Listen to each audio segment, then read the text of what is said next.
Hi, we're Sarah and Guy from Peddling Past, the time travel gravel channel that takes you through history. On a bike. On a bike. And today I'm wearing my old Theakston's Old Peculiar cycling jersey because we're in Masham, home of the Theakston's Brewery and the Black Sheep Brewery, but also a beautiful little market town here in North Yorkshire. As you can see, it's got a bit of a market on today, on Saturday. Very, very popular with cyclists and mountain bikers. Founded in the early Saxon period at the latest. There's a lot of prehistory, which we'll be going into later, and became a really, really prosperous town during the Georgian period when it was a centre for wool and sheep farming. And we've just had a lovely lunch, haven't we? Yes, we have. We've had Johnny Baghdad's, the cafe on the square, just there. That is famous with cyclists in the area. Very famous. But there's fish and chip shops, there's the Border House Teas over there, which is more your mountain biker one. Yeah. And of course, with two breweries. Yes. There's cracking pubs, and you can do pub tours here as well. And it's not on the railway network. Sorry, I'm just trying to remember what admin we need to do. I mean, there's plenty of loos to go with all that. There's some shops. Oh, of course, you went to the sweet shop. Yes. So you filled up with supplies. I have. From the jelly babies from the sweet shop. Fantastic traditional sweet shop in the corner. Yep. And we're going to head out. I mean, to be honest, I'm feeling a bit guilty the amount we've eaten because we're only doing 26 odd miles today, 43 kilometres. But it's a slightly undulating route. But we're heading out of Masham. We're going southwards we're going over the old medieval bridge. Then we're going on some quiet back roads towards West Tanfield, which has a beautiful tower and a manor house. And then we're going over towards Nosterfield and the Thornborough Henges, that have been called the Stonehenge of the North, a fantastic old ritual landscape dating back to the Neolithic and Bronze Age. Then we're going back through nature reserves, an arboretum, yes, Thorpe Harrow, Snape Castle, and then heading over to Bedale, where there's again a lovely little market town where I'm really keen on your little find here. There's a gem. No, let's not give it away. We won't let's not give it away. We're not gonna. But I was a sucker for this detail. There's the cheesy joke. And then we're rolling back in through this beautiful Vale of Mulberry landscape, back into Masham, where I think we'll have earned a shandy. It's quite warm today for Yorkshire. Yeah, a black sheep shandy. Black sheep shandy, yeah, that could work. But anyway, really hope you enjoy coming along with us. The full route is on Komoot app at our Peddling Past page, but if you ask nicely, we'll give you the GPX as well. And obviously, ask any questions you want about the route in the comments below. And as I say, Masham dates right back into the early medieval period, when they were doing some new public loos. They found graves dating from the 7th century. And it's still got a medieval bridge now over the River Ure, which is what made it such an important place, really. This used to be a ford in ancient times, but now you've got this beautiful medieval bridge.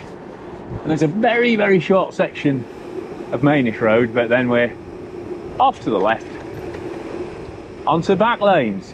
So as is usual for us at Peddling Past, most of the routes we put together are these quiet country lanes with some farm tracks in them so that we can plot together all the lovely history that we want to show you. If you can see Guy's lovely cycling jersey. Which Mrs. K bought for me. I did. Which is Theakston's Old Peculiar, which if you've never tasted it, is quite a strong old-fashioned ale. Now the word peculiar is about Masham. So after it was destroyed by the Vikings and it resettled again, it was brought under the Archdeacon of York, but Archbishop of York, and he deemed it was far too far away to get to, so it was given the designation peculiar. Anybody want to have a guess, or does anybody know what the man in the centre is? I thought he looked like a monk, but Guy thinks he looks like a jester. No. It'd be more appropriate if it was a jester for me. Right, we've just rolled up and over That's the quarries. Just a gentle climb. And now we're off the slightly busy B road and onto some beautiful back lanes. Bird song, flowers in the hedgerows, and gravel down the centre. Perfect riding country. And now we're heading into the little village of Well. So called because it had so many springs feeding into it. And because you have to cross little bridges to get to a lot of the houses, it was actually used to be known as the village of 90 bridges. Although there's only about 30 now here. There's some there. But it was also the site of a Roman villa with its own bathhouse. And if you go in the church, there's not only some really old stonework, but there's also a Roman mosaic. And people in part of the hamlet are still digging up bits of mosaic when they do their gardening, apparently. And now we've reached West Hanfield, one of my favourite places. I had an aunt and uncle that used to live in one of the houses just there and used to play in the river when I was a kid, so I love this place. But I never knew that there was this here. This is a Marmion Tower, and it leads to the manor house called the Hermitage, and that was where Catherine Parr, of she who became one of Henry VIII's wives fame, brother lived. This is St Nicholas's Church, which is a Grade 2 listed building. Yeah, it's 12th century, isn't it? 12th century, and both pubs in the village, which are amazing, are also Grade 2 listed as well. This village is beautiful riverside beer garden as well, isn't there? Apparently the best in Yorkshire. So it's a little early in the ride for a shandy, but if you so wish, don't let me stop you. And if you didn't get enough snacks and supplies, or you just fancy a cup of tea, and there's a little shop in West Hanfield as well. But now we're galloping from the medieval about another 5,000 years back into the Neolithic period. Seems funny when you just turn left through what looks like somebody's garden and then go along the side of a field, but you know you're heading into one of the most significant Neolithic and Bronze Age ritual landscapes in Britain, which they reckon is up there, Stonehenge, Avebury and the Orkneys, in significance to people about 3,500, 4,500 BC. The Thornborough and Cursus area. So I don't know if you can see on the OS map on my phone there, but you've got the 3 henges in a line here.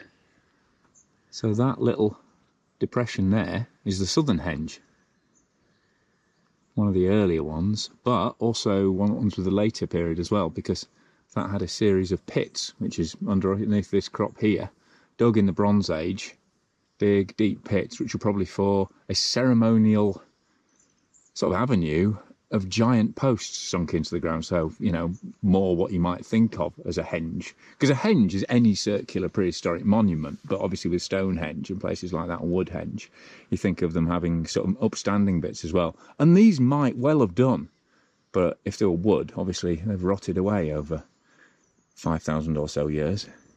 But we'll bob on. We're going to ride past some Bronze Age barrows just up here, and then we're kind of zigzagging backwards and forwards to get as close as we can to all 3 henges and maximise our prehistoric vibes. To quote my dear wife on the back, I think we should maybe mention that section is slightly unused.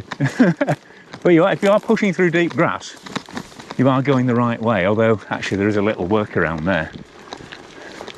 It's probably a little easier, but yeah, this is all legal bridleway, so don't worry. And I think literally this little mound we're next to here is a Bronze Age barrow. Unfortunately, there's been quite a lot of damage and ploughing out of this area, because it's full of Neolithic and Bronze Age burial sites as well. And there's some Neolithic settlements too. So you're going right back into the new Stone Age there. But they found flints here from as far away as the Yorkshire Wolds and over the other sides of the Pennines, flints and chert stones. So there's obviously a lot of trading going on in this area. So here we are in the centre of the central henge. There's 3 henges. They're all about 250 metres in diameter, and they reckon originally the banks would have been about 4 metres high and possibly coated in gypsum, which is this locally occurring mineral, brilliant white.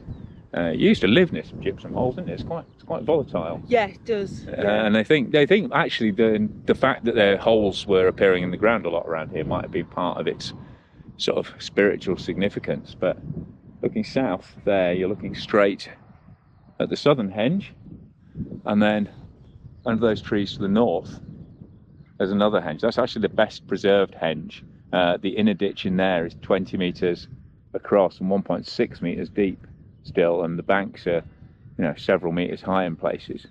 And it's very lucky this still survives, to be honest. It's nearly got quarried away quite recently.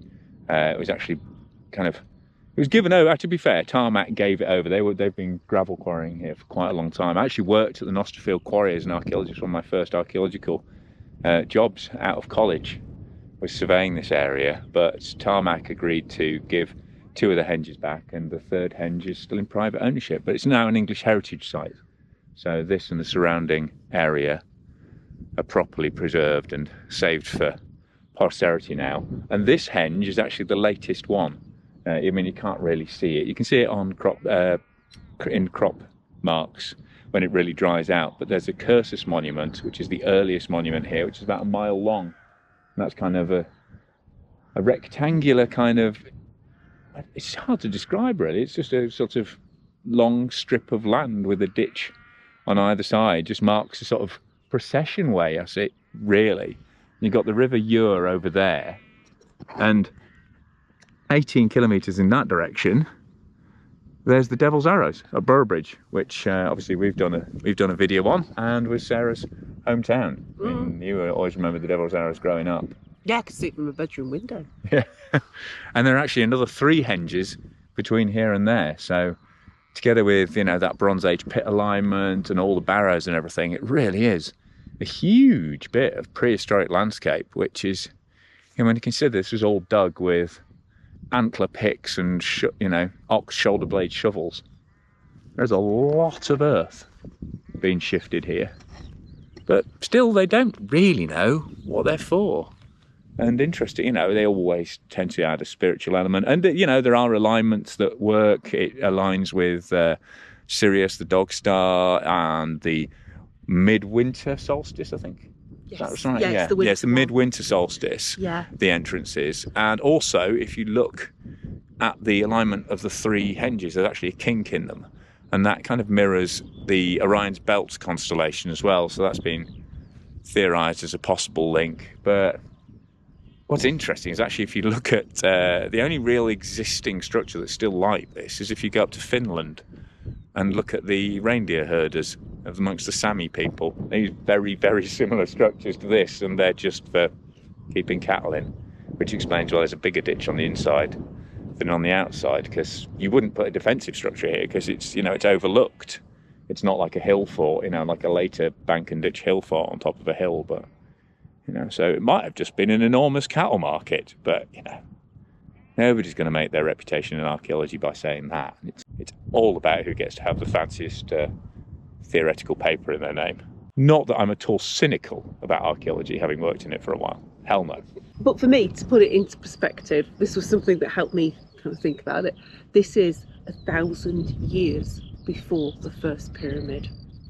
So that, for me, helped to sort of frame how terrifically long time ago that was. Yeah. I mean, it's not quite as impressive as the pyramids of Giza. You know, there's sheep here rather than sphinxes, but But you don't know what timber structures were here. That's the interesting thing. And the more and more research they're doing, certainly down at Stonehenge, they're finding these huge ritual pits with massive posts in them. So, you know, it could theoretically be a whole series of buildings and they've been henges finding sea henges. Yeah, there's loads of wood henges as well. Loads So, of wood and there henges, probably would so- be a wood henge here, but it's just not good conditions for preserving the wood. So the best you'll get is post holes, and they're just a dirty patch in the ground, really. But anyway, unfortunately, we have bought the drone, but because it's English heritage, we can't put it up legally. So hopefully I can find some nice aerial photographs to put in instead. Maybe just nick one off the Ordnance Survey site. But You'll just have to visit it. yeah, well, there you go. That's a very good, yeah, I mean, because it's an amazing place. Yeah, it's a lovely landscape. Just come. That's the best way to see it. Come and celebrate it properly. Maybe at midwinter, solstice. Yeah, I'll have to come back. But it's only just been opened up, actually. It's only been accessible in 2023, so which is why we wanted to come up here as soon as possible, really. Yeah. Right, onwards. And now we've come past the third henge and into the pretty little village of Nosterfield. And that also means you go past the nature reserve, which is very, very important wetland site that's been reclaimed from the old gravel quarries. And I guess these folks heading up to Appleby, probably carrying on that tradition of mobile living that's been going on since at least the Bronze Age, when those henges were there. So that's another tradition that a lot of people don't include, isn't it, Mrs. K? It certainly is. There's a whole history there that's not spoken about, and it is Britain's ancient history in many ways. And as part of the time travel gravel element, we will put in little sections of farm track like this, avoiding busier roads where we can. But if you don't want to do a little bit of light off road, then it's always, the routes are always put together so you can stay on the road and just use a road bike or a hybrid if you want. But there's nothing you can't tackle on a touring bike or a gravel bike on our route. So if there is, we'll make a point of flagging it up. But this is very much a nice, easy gravel route. This is as rough as it gets. Hey. Just got to be careful of some of the little terrier residents in places. Yeah, if you do meet a dog, either stop and have a chat with him, or more importantly, don't break contact with your eyes. They generally don't go for your ankles if you look them in the eyes. That's my rule of thumb. But yeah, be aware that if you are going through farms, you might meet farmers and farm animals and their dogs, who, you know, are only doing their job. So now we're in the village of Snape, and you can just see ahead Snape Castle. This was part of the Parr family, and Catherine Parr, who went on to become one of Henry VIII's wives, was here in 1537 when it was besieged by Roman Catholics who were worried that she was going to tell tales on them to Henry VIII, who was busy with the dissolution of the monasteries, etc. It's a beautiful little medieval village anyway, isn't it? Terrific. With a nice allotment. I know, they are bloody neat allotments. That's a Bobby Dasbury, that. Wow! Cool, look at that.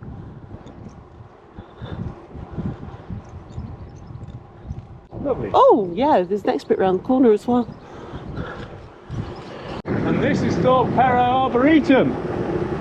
As the name suggests, it's beautiful landscape gardens and fun trails for the kids, cafeteria, wildlife park with wallabies, and they've got a bird of prey centre as well, and a calf. But it is quite likely to be busy with kids. So I appear to have accidentally gone straight past it. So we're just on the B road into Beedale, but don't worry, it's a little bit busy, but A, it's very wide, and B, you're only on it for about 300 metres, and then we turn down here to Furby, which is nothing to do with the early weird teddy bear gremlin meets chat GPT creatures that were all the rage for kids a while back. We're now in the little hamlet of Furby, which is super cute, and there is a hall over there which you can just peek through the hedge and see that it's got lovely gardens, and that was lived in by a chap called Colonel Thomas Cause, who had made all his money during the American Civil War. Don't know how. It's very secretive. Yeah, it was very secretive. Who knows what this is? You get 10 points if you guess. It's a leech house. So they were kept in here, they were kept alive by the water from the beck here, and then the apocryphics would come down from town with their jars. They used to store them in decorative jars, and the leech keeper would fill your jars with your leeches for you, and then you'd take it back up to your shop and use them as your patients needed. But this is a leech shop, basically. And now we're in Beedale, outside Beedale Hall, which is now the library on this side, and the museum, a free museum with all sorts of finds. There's quite a lot about weaving and dressmaking, which was a big thing back in Beedale. Georgian times, and there's a little museum in there which even has a Georgian hand-drawn fire engine with a special mechanism for continuous water flow, which they're very proud of. Rightly so. And this building actually started as a castle in the 13th century. And then across the way there you've got Gregory's Church, which is again another listed church, and has the only depiction of St. George killing the dragon with his sword in his left hand. And it's just a really nice little market town as well. So we're going to roll down now, and unfortunately it's cash only at the library tea and homemade cake stand. It's a bit of a shame, but there's loos over there, and plenty of cafes and shops and places to stop in town. So we're just going to roll down the main street now, and very pretty Georgian main street it is too. It's a lovely little town, this. Oh, bit of accidental parley there. The trouble is, when you plan your routes to avoid as much traffic as possible, when you do get back into traffic somewhere like Beedale, it's like you've dropped into Tokyo at rush hour. The shock really is quite dramatic. But anyway, back open, back out onto beautiful country roads. Coming out of Beedale now on National Cycle Route 77 to Thornton Watless. I've promised Sarah Shandy on the village green. And we're just rolling past Thornton Watless Hall. Beautiful Georgian building by all accounts. I mean, it's private residence, but you will have seen it if you watch Heartbeat or Wuthering Heights, or used to watch Old Christmas Great and Small, because it was the home of Mrs. Pomfrey and Tricky Woo the Pekingese. And I know that was one of Sarah's favourites. I love Tricky Woo. Here we are at Thornton Watless. Oh, and there's the posh gates. There we are. Tricky Woo's back door, as it were. That's probably an episode, I think. That's a beautiful triangular green. And to be honest, I thought I was in big trouble there, so I couldn't see the pub. There it is. Over there. The Buck-in. We're saved, Mrs. Kesterman. We're saved. And this is the little church of Thornton Watless, which is got some 11th century parts in the building, but also some Saxon crosses and other Saxon stonework in the churchyard. And there's still a lot of Bronze Age burial grounds around here as well. There's a very big one, what they call Gospel Hill Tumuli, near the hall. And now, rolling back to Masham. It's a little bit of off-road. We'll see how this goes. It might involve a push up a hill on grass, so I'll warn you if it does, because otherwise you just carry on straight down that lane there. But we'll see how this goes. Oh, this certainly isn't too strenuous.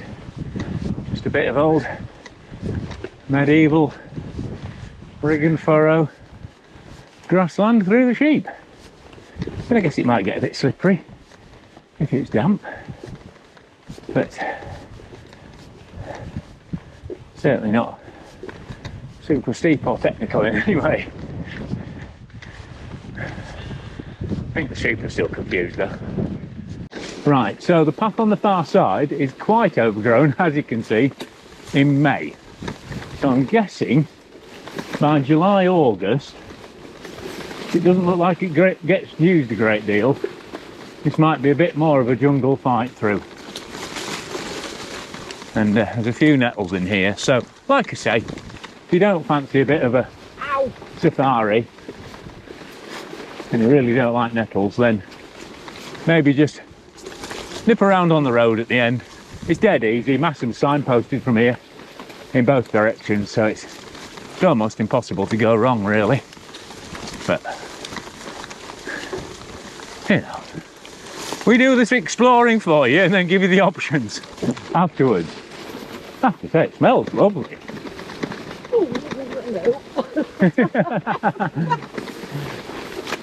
Although my legs are tingling a bit. Yes, I've had one. The thing is, you can see it on a map, and we know it goes from A to B. But Yeah, until, yes, I should point out. Until you, even with aerial, you know, I'll try and use Google Earth Pro while I can to get some pictures, but basically all you'll see of something like this is green. Hey, yeah, it's perfectly rideable underneath, but as you can see, there's a fair amount of foliage. So, depends on your attitude to that, how much you like getting cow parsley in your chops. Oh, it's thinning out a bit now. Yeah, I think we're widening out now. Now we're dropping down. oh, this bit's much better. Yeah, there we go. It's only, how far would you say? Oh, a couple of 100 metres? Yeah, so a couple of 100 metres, bit nephew, bit cow parsley. Job done. Yeah, doable in May. Yeah. And now we're dropping down towards Clifton Castle, which is the next, yes. Used to be a fortified manor house, but now it's a private residence. But apparently there's still bits of the fortified house in the cellar and everything, but judging by the gatehouse, that looks like a prodigious pile. Now just to roll down to the River Ure and back into Ripon. Nearly said Ripon. It's Ripon's on the Ure as well, that's why I'm getting confused, and Boroughbridge. So yeah, actually, yeah, the Ure runs through quite a lot of our routes, thinking about it. Anyway, back down to Masham now. So, you know, we've just ridden through all the foliage. The trouble is with the tandem, because we've got two chains on it, it eats it. Beautiful views over into the dales there. Coverdale and Wensleydale. All your favourite cheeses. Right, so we're back in Masham now. We've polished off our highly athletic post-ride protein snack from Bar Humbug, the sweet shop. They've done us proud today, actually. We've had their cola bottles, their what did you have? Jelly babies. Jelly babies and their ice cream, but loads of really nice places to stop and eat and obviously have a drink here in Masham. But, I mean, hope you've enjoyed the route. Quite an undulating route, it turned out. Beautiful riding country. I wasn't expecting it to be so nice to ride. And Thornborough Henges, truly special place. And some other... You enjoyed it? I've really enjoyed it. Yeah. Yeah. Yeah, nice variety, really. Yes. Yeah. And I think your Leach House, definitely a That highlight. was a win. That was a win, finding So, that. So we're still kind of working this out and working out what works. But if you want to help us with this and tell us what you would like to see, or if there's anywhere you would like us to do a route, we love planning routes. So if you have any suggestions, they would be really gratefully received. Yeah. So leave any suggestions below in the comments, or if you need any more notes on the route or want to, work anything out. Like I say, the route is GPX on our Pedaling Past page on Komoot. But otherwise, yeah, just ask us in the comments below. We'd be more than happy to chat to you. And click for subscriptions, click for notifications so you know when the next video comes up, and give this a thumbs up like, because that means that YouTube will share it more. But for now, we've been Guy. And I'm Sarah, and I know my name this week because I haven't given blood. If you don't know what she's on about, you need to watch the Stamford Bridge. That was a memorable ending. Was that one? Bless you. You've done much better this time. More sweets, more ice cream, more shandy. Yes. Very nice pub in Thornton Watlers. Oh, the beer garden was really, really well pretty. well worth that little diversion. But yeah. Anyway, we've been Guy and Sarah From Pedaling Past. and we hope you've enjoyed some Time Travel Gravel. And we'll see you for the next one.